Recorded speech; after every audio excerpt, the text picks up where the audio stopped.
Hello and welcome to episode 81. Today we're going to look at and review the third and final installment of the original Game Boy lineup, the Japanese exclusive, the fabulous and somewhat baffling backlit, Game Boy Light. This unusual Game Boy was first offered for sale April 14, 1998 and is credited with selling approximately 12,000 units domestically in Japan.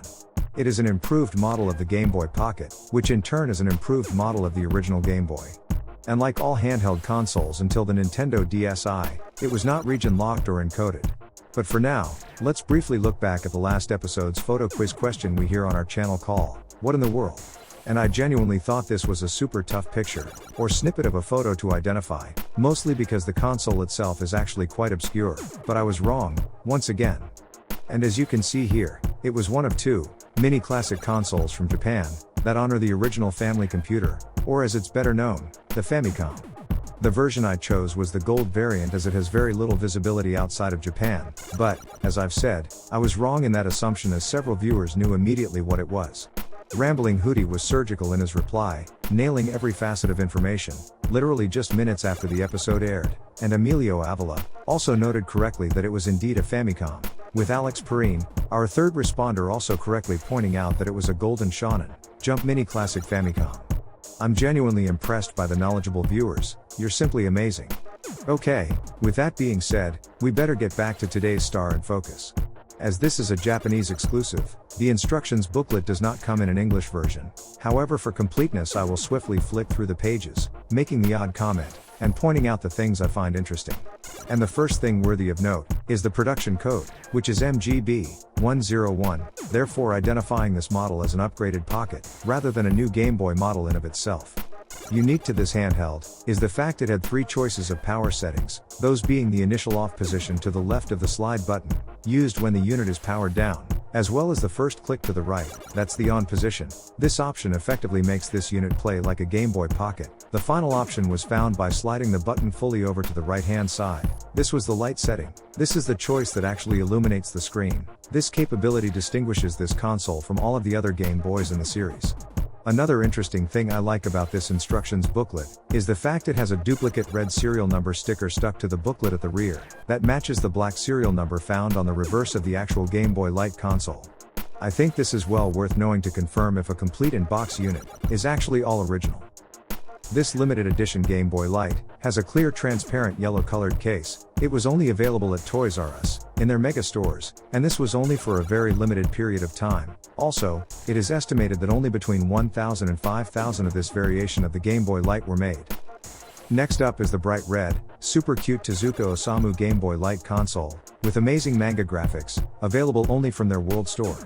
Once again, it is estimated that between 1,000 to 5,000 of this variant were made, featuring all the famous characters printed by its creator, Tezuka Osamu.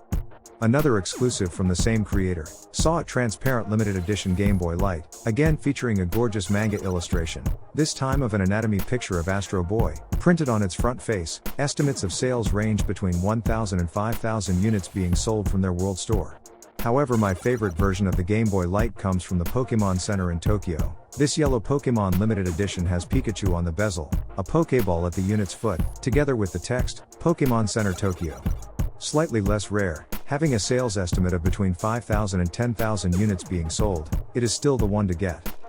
The last limited edition of the Game Boy Light came in a clear case, called Famsu. The console had a very low production run of just 5,000 for the retail models, which were sold in the blister, or carded variant, and the even more, ultra-rare mail-in version, of which only 1,000 were made.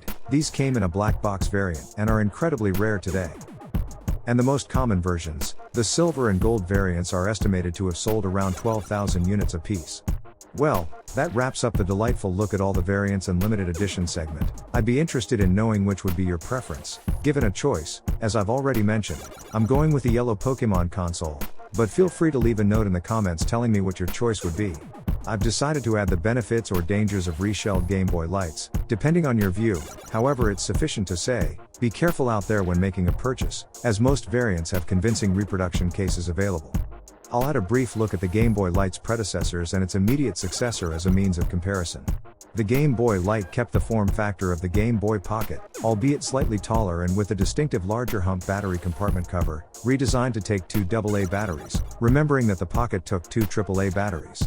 The most probable reason for the switch to AA batteries was to power the electroluminescent backlight. However, it could also be justified by the extra battery life that AA batteries provide over AAAs. At launch, the Game Boy Light was only available in gold and silver versions.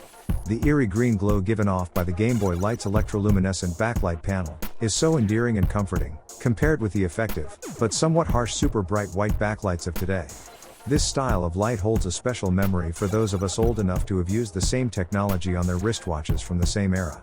A simple side-by-side comparison between what we got as an upgrade from the original DMG Game Boy and the rest of the world, as in the Game Boy Pocket, and the clearly far superior Game Boy Light, only underscores how much everyone outside of Japan dipped out. The difference is literally night and day, it's that good. And a few months after Japan got the Game Boy Light, everyone everywhere got the new system, the Game Boy Color. The screen was smaller for sure, but it was wonderfully colored and had an amazing palette, but, oddly it lacked the innovation we'd previously seen on the Game Boy Light, a backlight. Now I'm spitballing, but the electroluminescent back panel would have likely spoilt the brand new color effect offered in this new version, but geez, what a bummer.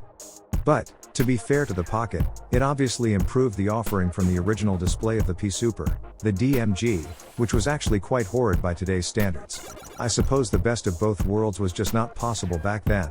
The Game Boy Color was potential personified. If only it could have had a crisp white backlight from launch. Luckily in today's world, modders are able to correct that failing, with genuinely beautiful results. So what was the best Game Boy from this era?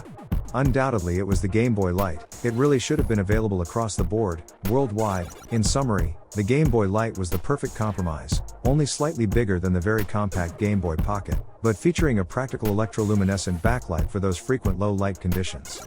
And yes, of course it uses two AA batteries, but this gave it approximately 12 hours of non-stop gameplay with the light switched on, and an astounding 20 hours of continuous gameplay with it off.